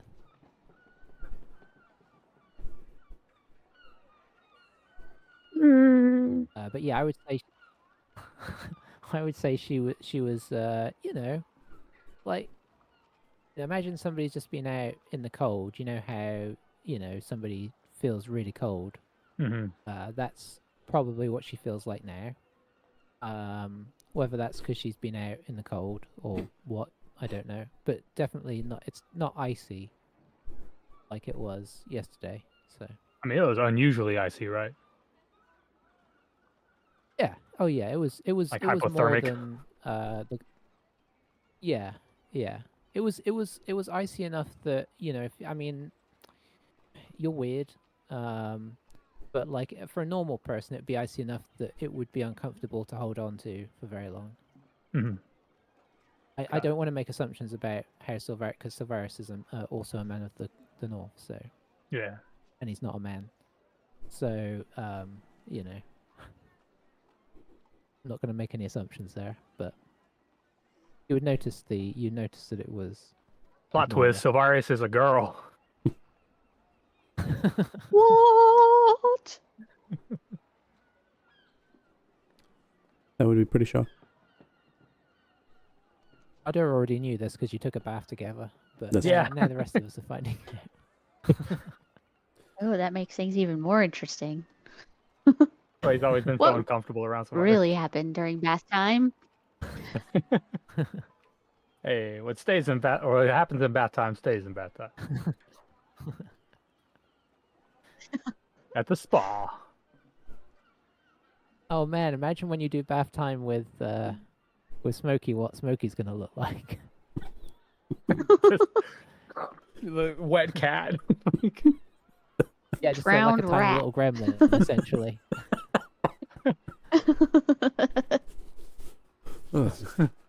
Somebody needs to be a tabaxi, but based on the what's the little naked cats with no hair? Yeah.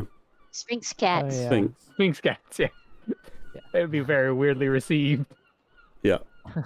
When they curl up, they look like a piece of baked chicken. Yep. My friend's got one. Oh. On back to the story. And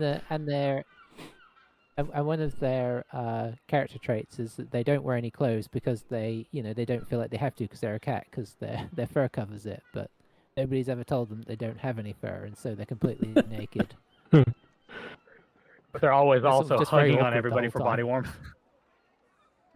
Yeah. because they're completely naked. This is a strange barbarian character you have Sphinx cat. created.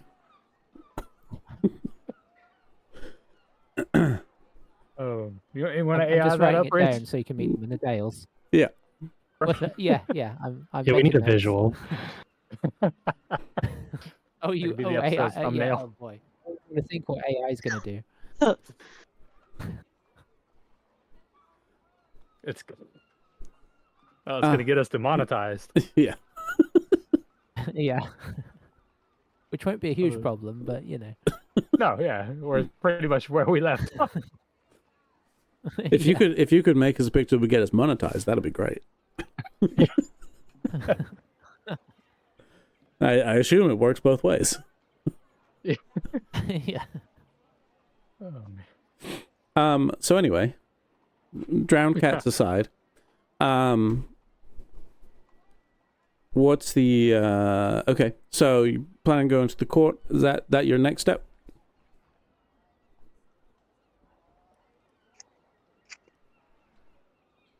All right. Yeah, baby. I think so, yeah. Okay. You are able to get to the court with very little trouble. Has Smokey been? Who went last time? Yes, Smokey has been. Just met Olwyn Yeah. Okay. and not the rest of the court. Oh yeah. Yeah, the first time you went was kind of like a gathering of the court. So there were people who had traveled very long distances to visit. Very literally in some cases. They had traveled across plains and stuff to be there. But yeah. Oh, I see. I was confused about what I was seeing for a second, but it makes sense now. But yeah, you're able to make it back to the court with very little drama. I will say as well, you don't notice anyone obviously watching or following you as you head out through the south gate and get onto the road. That's good. Finally, an easy feeling.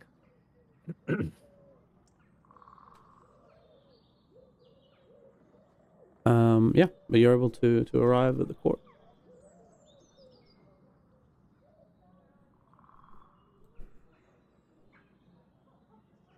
And you're welcomed in by Olwyn, who again seems to be just on his own right now.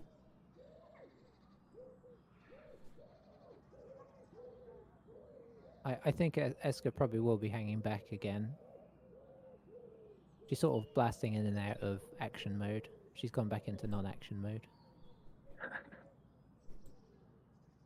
Bardor's happy to linger at the back too. He still has feelings about the fact that there was a drow here. He's not over it. He'll never be over it. Dwarves take a while to, if at all, let things go. Yeah, it's almost like they hold a grudge or something. Yeah. Write it Not down even- in a book. I mean, yeah, in a book or something. Yeah. Just a. And then base Just to their remember. entire personalities on it. Good thing they don't do that, though. No, that would be That would be strange. very strange. So yeah, you are here. You've been granted entrance.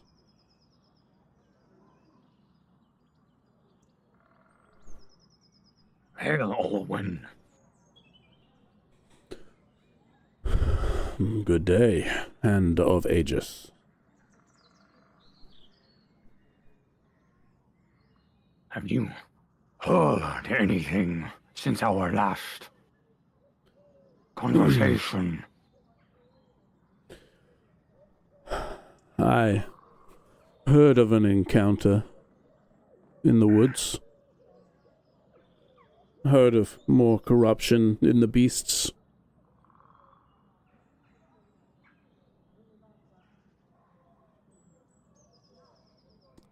I was not fully sure of the outcome, but I see now that you were successful. To a degree. As a portion that has been dispatched. But we discovered a much larger gathering.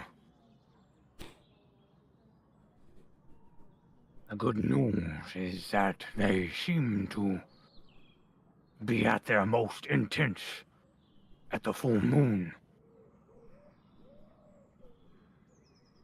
The bad news is they are still plentiful. How many?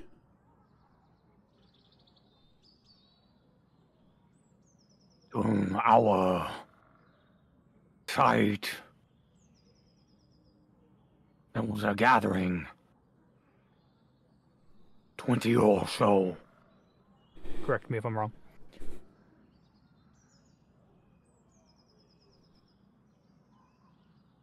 And a few concerning individuals.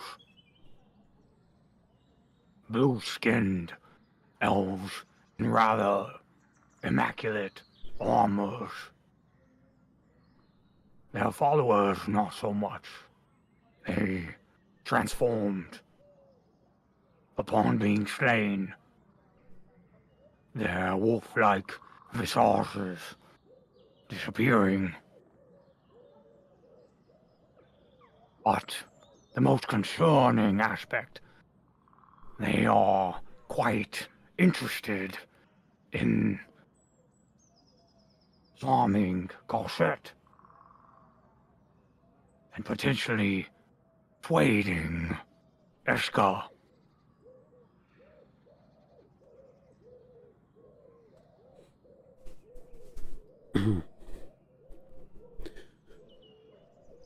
If he could, he'd be looking at you like this right now. Well,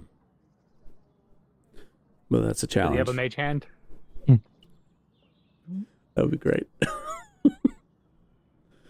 He casts Mage Hand to stroke his beard. He's just sort of taking it all in, listening carefully. He says, "This is indeed troubling. I did not realize the sickness was as severe as this.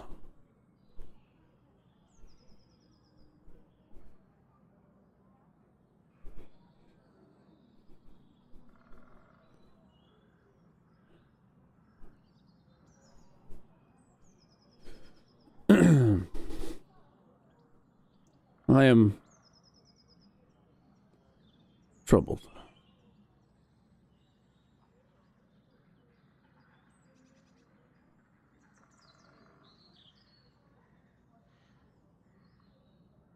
It is troubling.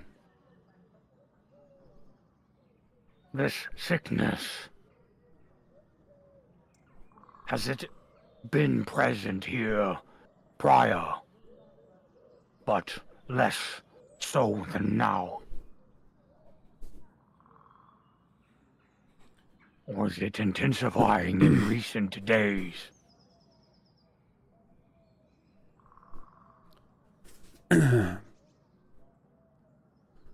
The forest always has elements of light and dark. Areas where the sun struggles to reach fully.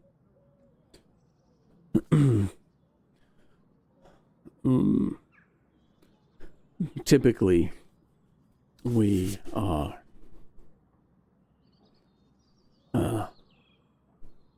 able to maintain the balance correctly. In the same way that the Feywild exists in the constant balance of Seelie and Unseelie. Here we strive for that balance. But the darkness has been growing in recent times. For a few months now.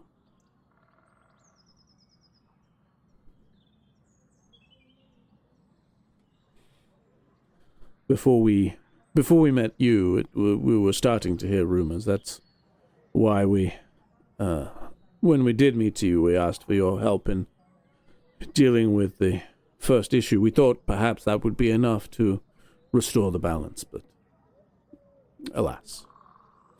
Clearly now we see there's more going on.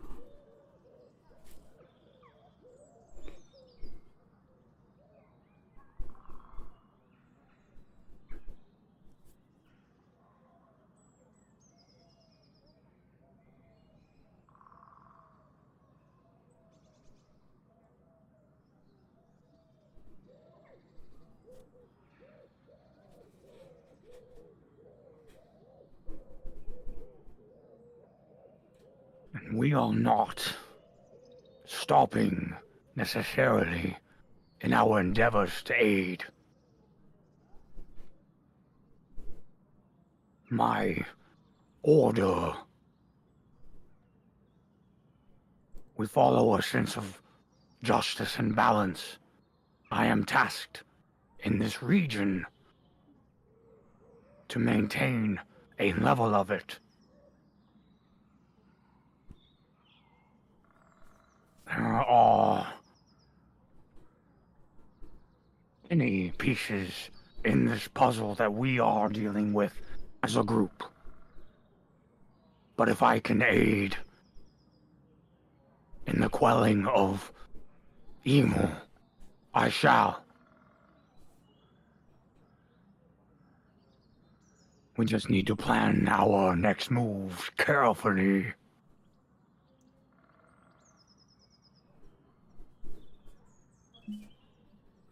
What do you intend to do?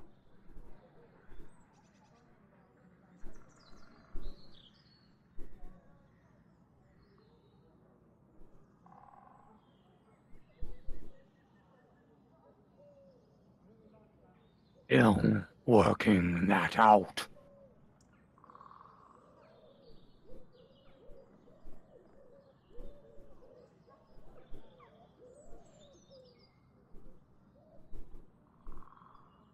I have to consult with my allies.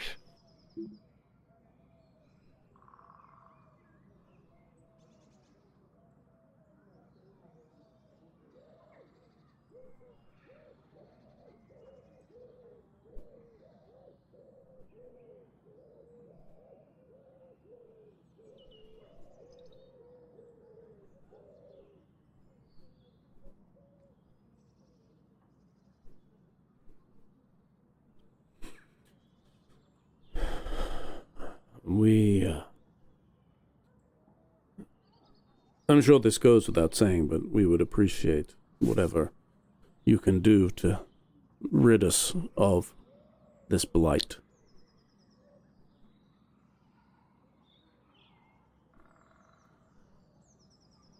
We can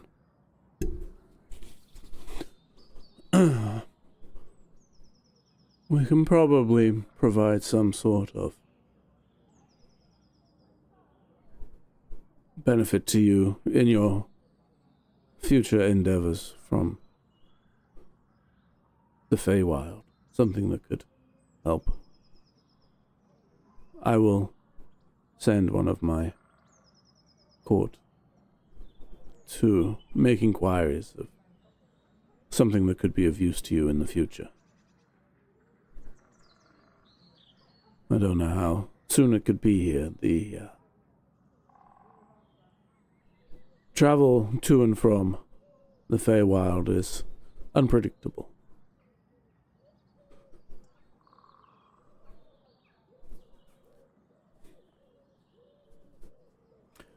It sounds like there is time to prepare, at least, if...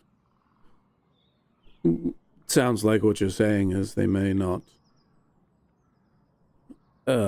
make such a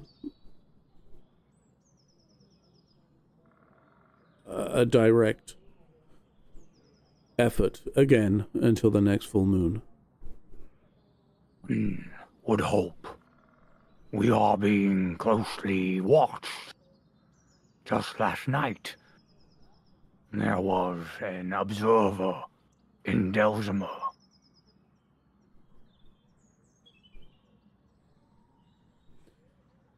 It seems to be expected.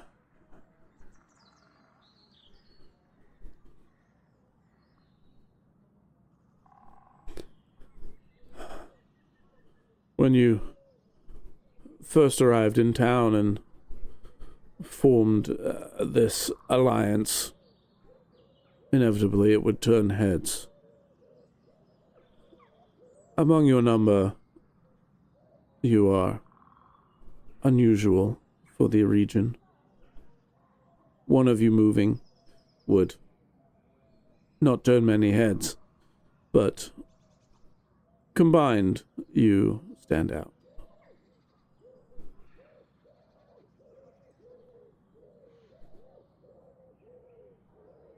It draws attention.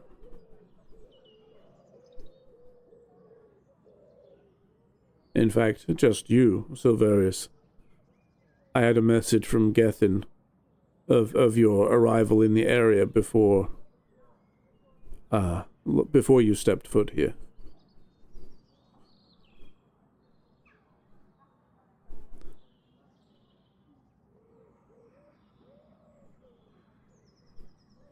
And that was before we knew you were part of the Order, even. Just a large, silvery dragonborn. It's unusual.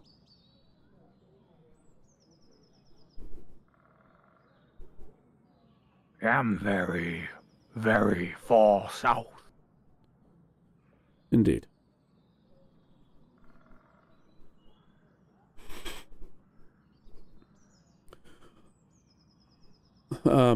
Well, what more can we do right now? I would say, keep us informed.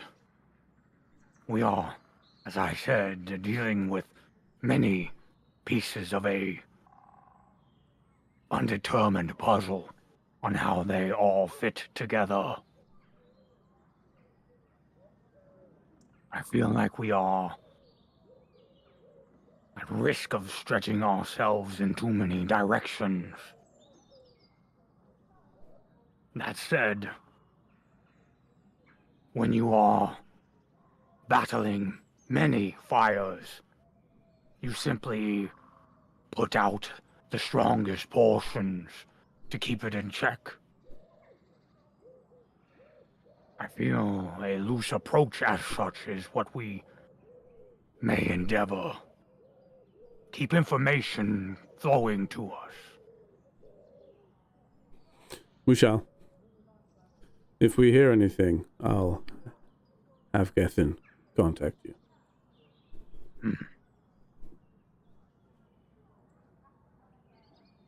As far as this force or these forces, were there any names that you happen to know that we could potentially remain aware of? Our encounter with the one last night, his name was Gorath. Could be someone, could be no one. I will ask. And I'll see if any other... were there any other names you've heard mentioned? I can make inquiries. We have contacts throughout the woods in all of Faerun. If someone was noteworthy enough, they may have caused a stir among the leaves elsewhere.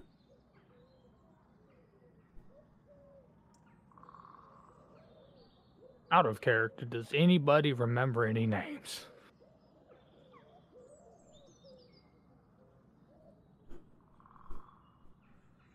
I feel like you may have heard one. But it may have been only Eska who heard it.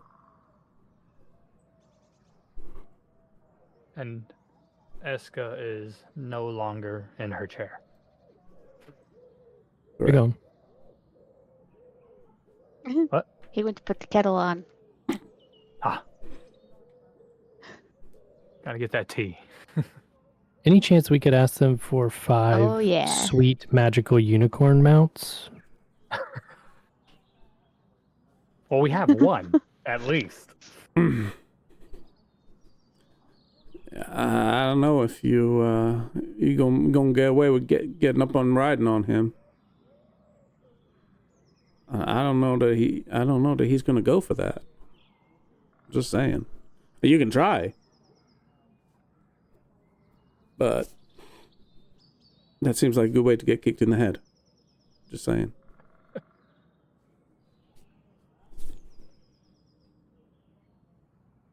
I guess that's in poor taste. We can cast Reduce on everybody and get real tiny. A group of 5 on a horse. I think that's the plan, yeah. I could be a flea. There you go. I'm sure he would love to have a flea. I'll be a horse flea. Yeah. As he hits you with his tail and crits you and you die. Yeah. What's the AC of a flea? I mean, they're very small, so they are quite hard to hit. Like a flea getting hit by that tail has got to be like the fist from Pacific Rim flying around to punch the kaiju in the head, like, and it's just like in real life, it's just.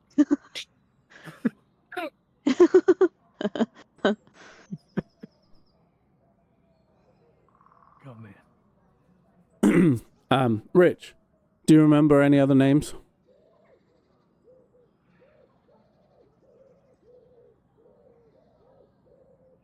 Of the Malarians. That's definitely not what they're called, but yes. Malarites.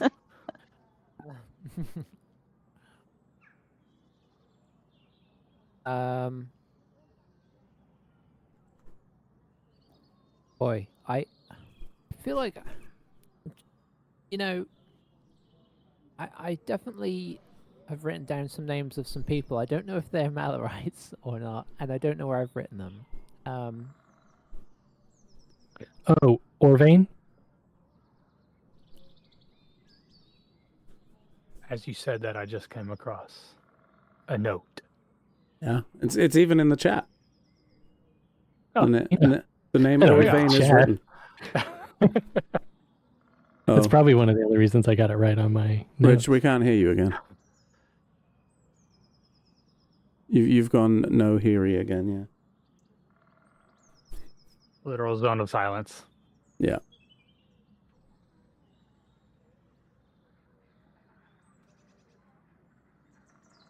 Now, the real question is, do you remember who Orvain is?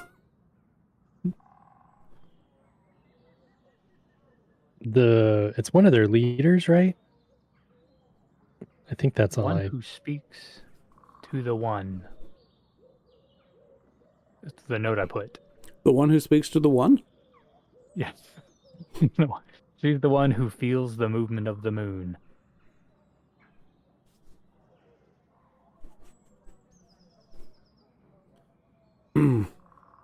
But this is only Eska is the only one that knows this. So she's the cult leader, basically. I think so. At her most powerful during a full moon.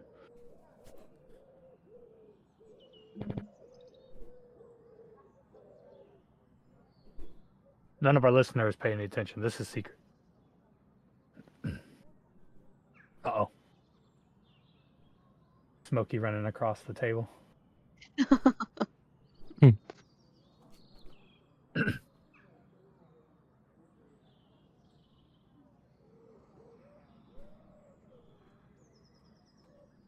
Okay.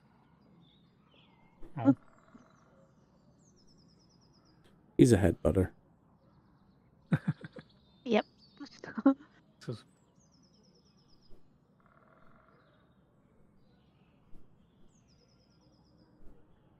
My cats don't really go in for headbutts so much.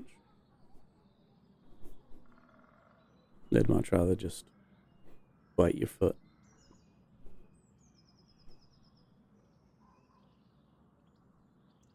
How Loki lets you know it's safe to pet him. He gives you a headbutt. the signal. Solid plan. Yep, it's like, all right, you're good. Pet me.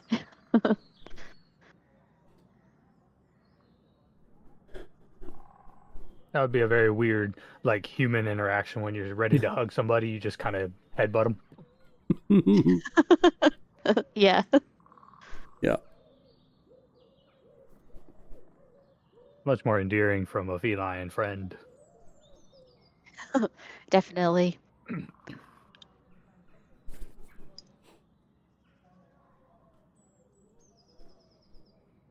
Plan. Good plan. Hey, he's there. We can hear did it. you. We know it's a good plan. Whatever the last 5 minutes you guys said, I think it's the right thing to do. And I'm fully backing you. So they So found a headbutting name. people to let you know that you Use you for bait. That was the plan. Actually, that's probably not a terrible plan, and it's probably not something you would be opposed to. Yeah, throw me in there, coach.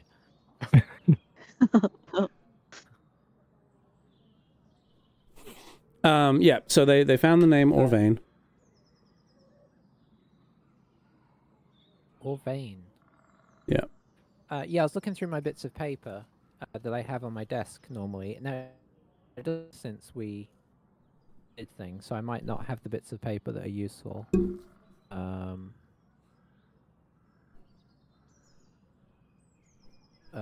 Yeah, I've got what the elf voice said in my head, but that's about it.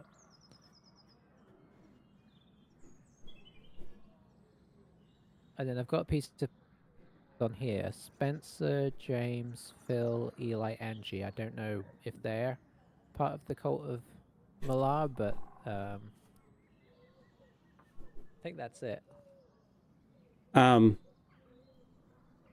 Okay, well, so you can say at the very least you remember that Orvain is important between you.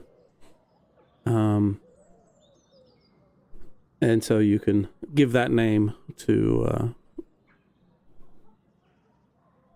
Olwen.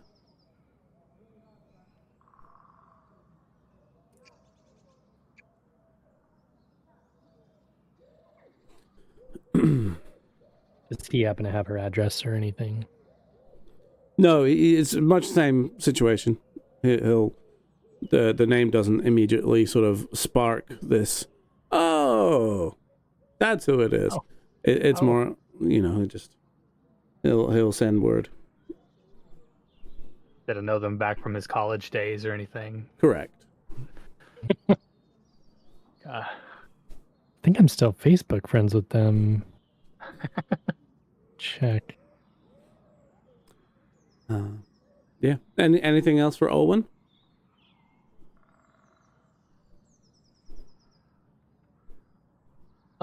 I mean, do they think they can contribute, like, hang on, dogs. Do they think they can contribute, like actual forces or anybody to, like, help if it came to that, if it was, if Gondor called for aid, would they?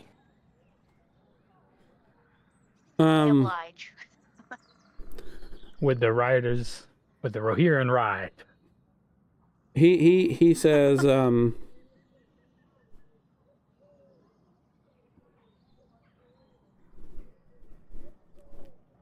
it is possible. We may be able to aid in the fight. Exactly who and how many, I can't say at this time, but once we understand fully what we're dealing with, and how we need to be sure of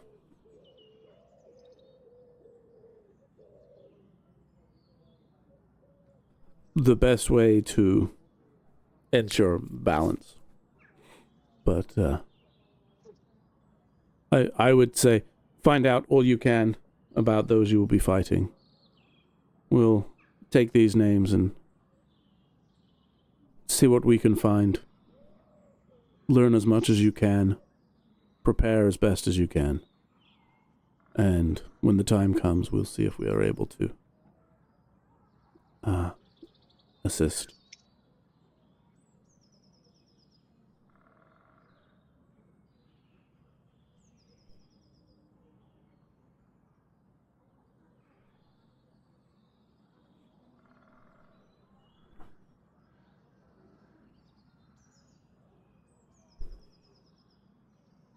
And so far as he'll give a head nod to that,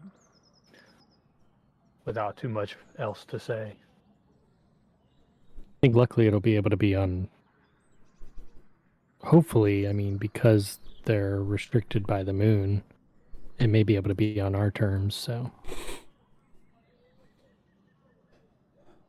That can only We may help. find an opening. So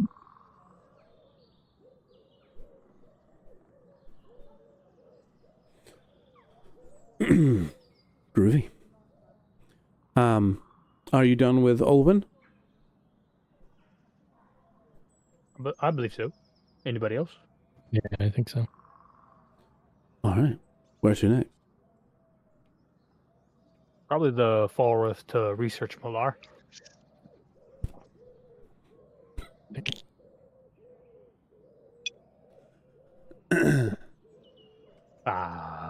Never mind. Why, Yoda? Alrighty, well, All faith. Old Faith Shrine. Alrighty. So We're just back to Delzimar. I think that's the plan, yeah. Heading to the shrine. Let's move back to at least a vaguely Delsmer looking area. It's not in here, but what is that? Oh. About that expanded map, Phil. Hush now.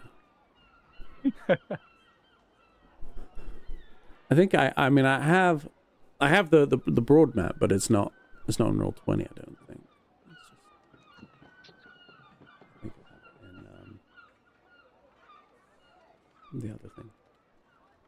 You know, the other thing. Yeah.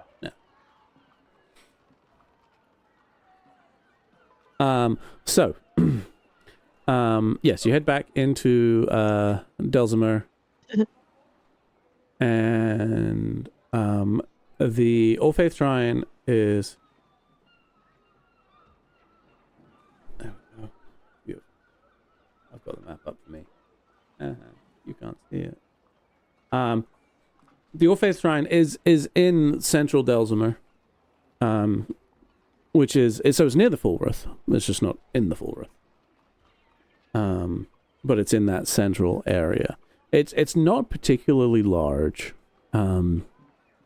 It's on the outside, it's a one-story stone structure, with a couple of pillars either side of the doorway, and then you go inside. There's a sort of I think vestibule feels like a nice word, entryway, and then it becomes apparent that the way they've set it up is from this vestibule there are multiple corridors that leave out from there, and those then branch out further.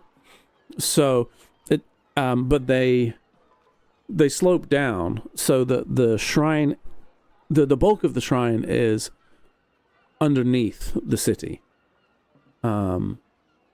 where there's like little nooks for the lesser deities, the more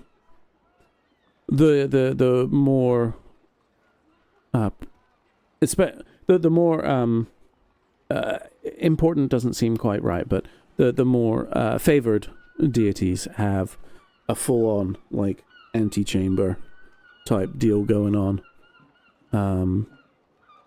Well, no, because that's like the thing before. They have a full-on chamber. Not an antechamber. That doesn't make sense. It's just chamber. A proper room with a more significant shrine within the greater thing.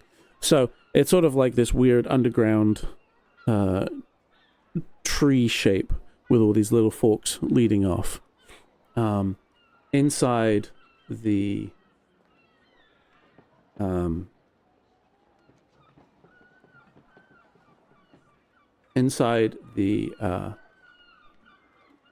chamber, like when you first go in that vestibule, there's a single pedestal that appears to literally be there just for people to for the people who are so unfazed by religion that they're not praying to any god in particular at all. And some people will come in, utter a prayer there to essentially all of the gods, literally anyone that will listen, and maybe make a small contribution and leave. But as you go in, there is a chap there who looks ancient. He has dark, heavily wrinkled skin. You can't really see his hair very clearly because he's got a hooded robe on. But what you can see, it looks maybe a little matted. He's got a bit of a gnarly beard going on. Quite long, grey beard. The robes is in a quite tatty. And he sees you enter a group of unusual misfits. And he kind of perks up a little bit and hobbles over to you. Just says, "Welcome, welcome. Good to see you here. May the gods bless you this day." And he kind of gives a little bit of a bow. But we're going to have to find out more about him, I think, next time. Sorry, what was this place called again? Cliffhanger. This is the All Faith Shrine. All Faith. Cliffhanger would be a great tavern name that you always end your episode in. I actually really like that. Welcome back to Cliffhanger. That's what we should call the Pickled Quipper when we reopen it, because it's on a cliff as well. We close at different times every night, so like nobody you could just jump in and okay, we closed. Sorry, you gotta go. I dig it.